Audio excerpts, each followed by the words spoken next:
This is a new visa route that's just been introduced, and it represents a real opportunity, I think, for those who aren't necessarily investing a significant sum in the UK, but who have got a great skill set or talent that they can market to the UK to make a successful startup. The other route is the innovator visa, and this provides a route to those who can invest 50,000 in their business, or at least they need to show that they have 50,000 available to start with, or they can switch from the startup visa. So the reason for this live stream, and sorry for the full start, this is a live stream, so I have to improvise. The purpose of this is to cover the endorsing bodies. Now there's a list of endorsing bodies that I've prepared. You can see that on the link below. You can see the extract to my book, Reach Abroad, which covers the universities you can apply to and the incubators or accelerators. Let's just go down. You can see the list of those endorsing bodies here.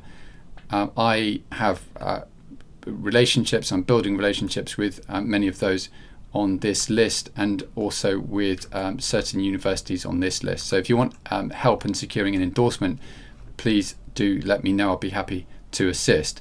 Now the key element is going to be the business plan, but there's no point in preparing a business plan. You can have a fantastic business plan if it's not linked with the with a dialogue, if you like, with the endorsing body. So first of all, you need to secure really an agreement in principle from the endorsing body that they're prepared to support your business idea. Maybe you have an existing business, but the key criteria, which I've covered in the other videos in this series, are innovation, viability. That includes financial viability. So even though there's no minimum investment amount, you still need to show that this is going to be financially viable as a business. Moving to the UK is, and starting a business is going to be an expensive endeavour. For the startup visa, you're expected to spend the majority of your time on the business. So that means unless you have some other form of passive income, let's say, it can be challenging. So many of my clients either have significant sums to invest, or they have, say, rental income from another source, or some a property portfolio which can generate income while they're building up their business in the UK, or they have an existing business abroad which is continuing to generate revenue, and which they can put to one side, if you like, run it passively while they spend the majority of the time on the UK business. That's important. And then scalability is also important. So you can have a great business plan, but if it's not a scalable business, you can have many great businesses which are simply not scalable. Then, so if it's not a scalable business, or it's a more traditional brick and mortar business, then it's not going to fly. So you have to apply the will it fly test, and you need to have an agreement in principle with the incubator. It does help if you have an existing relationship. I and my colleagues have good relationships with endorsing bodies, and with many of the in terms of the London scene and London network, in fintech or medtech, if you've got a medical technology business, or edtech, so educational technology, then we have contacts that can facilitate an introduction to the UK, if you like, and it's all about building consensus before you make the visa application and before you prepare the business plan. Maybe you have an existing business plan, but it just needs to be pivoted to fit the UK context and the UK market opportunities. On market opportunities, market research is extremely important, and as part of the service that I offer, I work with a commercial agent who will complete your market research in such a way that your business plan is ultimately compelling and is going to be accepted both by the endorsing body and by the immigration authorities. And there's real excitement around entrepreneurs and attracting entrepreneurs to the UK in the context of Brexit, and ensuring that the UK continues to be attractive to foreign talent, startups, and to businesses that are scaling up in the UK. So all of these things you need to bear in mind in terms of your choice of endorsing body. It's got to be the right fit. Ideally, if you have an existing relationship through a contact or through my network, that can only be a good thing. Preparation is extremely important, and you've got to bear in mind that you need to be on a pathway to settlement if that's your objective. The startup visa itself does not provide a pathway to settlement. It's seen as a precursor to the innovator visa. So you begin on the startup visa, you get your business going, and then you transition onto the innovator visa. And for the innovator visa, you've got to remember that there's this tremendous opportunity with this 3-year pathway to settlement, which previously under the old regime, which ended as at last month, the only opportunity for an accelerated route through investment or business to settlement at 3 years was through investing 5 million. So you needed to invest 5 million under an investor visa, but now you can, to get your 3-year accelerated pathway to settlement. But now it's only 50,000 that you need to have available, either yourself or through a third party. I'm going to do a separate video on the evidential provisions you need to satisfy, but you need to have 50,000 available rather than 5 million under an UK investor visa to invest to get settlement at the 3-year point. So this is I think a great opportunity, and it's designed to incentivize entrepreneurs to come to the UK.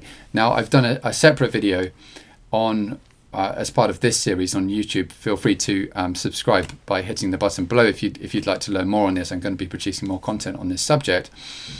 But there's I've done a separate video on basically the settlement criteria that you need to satisfy, and the key ones which I think you ought to be focusing on are contribution to research and development, and an application for intellectual property protection in respect of it. Now, for that, you really need a patent. So you need probably from the outset to have an idea of what technology it is that you can patent. Now, it may be that you haven't identified that yet, but there needs to be some innovation as an essential part of the criteria from the outset anyway. And unless you can find something which is sort of unique, which you're doing differently, then you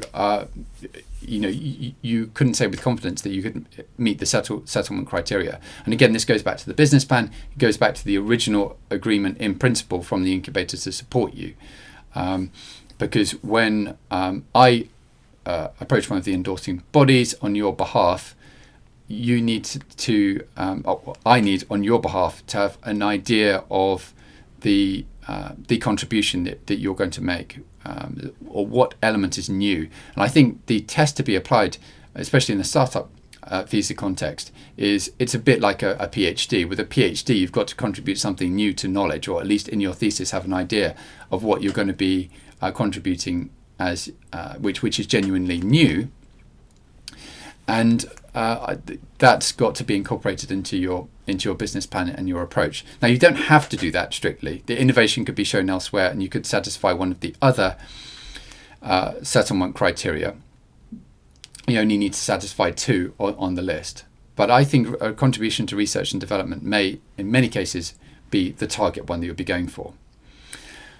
The other one is investing and spending the 50,000, which I think is going to be done in most cases anyway. So that's one of the probably easier criteria to satisfy. So do check out the list of endorsing bodies. I'm going to be updating it. So as I say, the link is below in the description to this video on this list, which is an extract from my book, Reach Abroad, helping you to reach abroad for investment and business. I'll be maintaining this list and keeping it updated. The other thing that I'll be doing, and I've got some more, I've got an update to this article soon, this extract from my book, is I'm going to be adding guidance to how to apply for each. So each of the universities, for example, has different requirements. Most of them at the moment are only endorsing students for the startup visa, but they can and have the ability to apply to endorse external people who aren't students in the university, haven't taken a course. So I'm speaking with one university in particular about doing that. So stay in touch with me if you want updates about that. Let's just have a look at the rest of this list. So there's the universities. I'm going to be providing notes in my book on that. And there's also the actual incubators and accelerators for the purposes of the innovator visa. So again, there's different ones of these. I'm working with a couple already to assist clients, but you've got to have the right target really, and keep your ammunition dry, I think, before approaching, because I think your original approach has got to be a compelling one. There are, of course, many people seeking to have endorsements. This list will be expanding. I'm speaking with a couple of organisations as well who will be securing or looking to secure endorsing body status. So I think that may be helpful to you. Because this list at the moment, it doesn't cover all sectors and areas, and so the Home Office is looking to actually expand this list.